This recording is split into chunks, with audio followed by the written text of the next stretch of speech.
ओम साईं राम मेरे बच्चों, कैसे हो आप सब।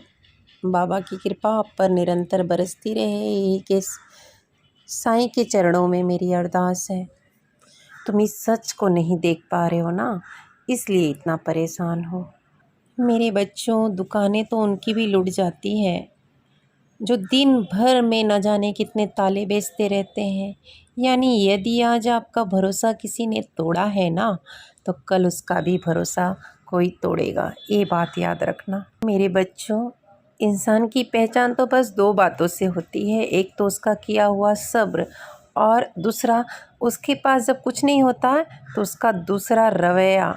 जब उसके पास सब कुछ हो और वह, मेरे बच्चों, जिसकी जैसी नीयत वैसी फितरत रखना। कोई परिंदे के लिए तो बंदूक रखता है और कोई परिंदे के लिए पानी भी रखता है। मेरे बच्चों, आजकल का रिश्ता तो एकदम रोटी के जैसे हो चुका है। ज़रा सा भी गैस को तेज कर दो, जैसे रोटी जल जाती वैसे रिश्ते भी जलकर खाक हो जाते हैं। मेरे बच्चों, हम शब्दों का इस्तेमाल कितना भी समझदारी से करें, सोच समझ के करें, बस सुनने वाले के ऊपर निर्भर करता है और उसकी योग्यता पर निर्भर करता है कि हमारे मन के विचारों को वह किस मतलब से निकालता है। इसीलिए बोलते हैं ना, रिश्ते आजकल बहुत नाजुक हो चुके हैं। मेरे बच्चों, मौका तो सभी को मिलता है, सभी को मिलता है। कोई इसमें चाल चल जाता है और कोई सब्र कर जाता है, यानी बर्दाश्त कर जाता है। यही बोलते हैं ना, अपने अपने योग्यता पर निर्भर करता है, अपने अपने विचार पर निर्भर करता है कि वो क्या करता है।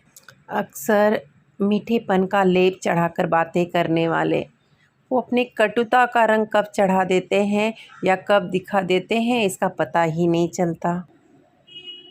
क्या खूब कहा है किसी ने कि इंसानों की फितरत तो समझ में ही नहीं आती है। वह निशानियों को संभाल कर रखता है और इंसानों को खो देता है। मेरे बच्चों, ये गलत है। कौन कहता है कि बड़ी गाड़ियों में ही सफ़र बहुत अच्छे से होता है। सच तो ये है ना कि हमारे सच्चे मित्र हों, अच्छे मित्र हों, अच्छे रिश्तेदार हों, तो हमारा सफ़र ज़िंदगी का जो है ना, बड़ा मज़ेदार होता है। कैसे भी कांटों पे भी चलकर भी हम अच्छे से खुशी खुशी गुजर जाएंगे उस रास्ते से।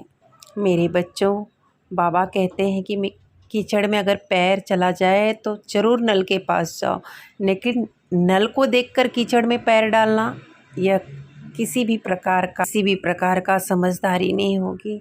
मेरे बच्चों, जिस तरह ज़िंदगी का बुरा समय आए तो पैसे का उपयोग करना चाहिए, लेकिन अगर पैसा आ जाए तो बुरे रास्तों पर कभी नहीं जाना चाहिए। मेरे बच्चों, अपनों के साथ रहना, पर अपनों पर कभी निर्भर मत होना।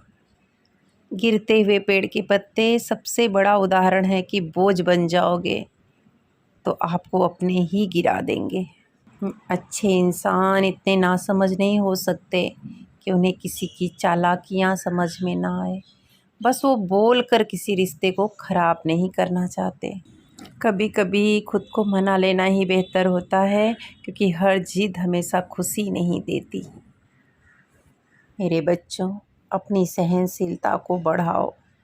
छोटी छोटी बातों पर हार मत मानो। याद रखना, सहनशीलता जो होती है चंदन की तरह होती है। जो चंदन घिस तो जाता है पर भगवान के चरणों में ही चढ़ता है, और जो नहीं घिसता वो मुर्दे जलाने के काम आ जाता है।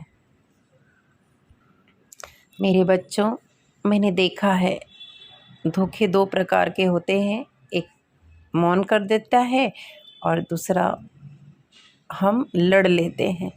तो जो दूसरों के द्वारा धोखा मिलता है, हम वहाँ लड़ सकते हैं, लेकिन जब खुद के द्वारा जिन पर हमें बहुत भरोसा होता है, जिनसे हम बहुत प्यार करते हैं, वह हमें धोखा देते हैं ना, तो हम वहाँ पे मौन हो जाते हैं। धोखे की एक सबसे बड़ी परेशानी ये है कि लोग हमेशा धोखा गलत इंसान से ही खाते हैं और बदला अच्छे इंसानों से लेते हैं। मेरे बच्चों, अपने आप को इतना सस्ता मत बनाओ कि कोई भी आए और आपका इस्तेमाल कर कर निकल जाए। आज दुनिया बहुत जालिम हो चुकी है, इसलिए इंसान को अपनी अहमियत उस वक्त पता चलती है ना, जब उसे वहाँ से ठोकर मिलती है। जहाँ उसने सबसे ज़्यादा भरोसा किया होता है, अक्सर वहीं से उसे ठोकर मिलती है। महत्व इंसान का नहीं, उसके अच्छे स्वभाव का होता है। कई बार एक शख्स एक पल में दिल जीत लेता है और कोई ज़िंदगी भर साथ रहकर भी नहीं जीत पाता। तो इसीलिए कहती हूँ कि पापा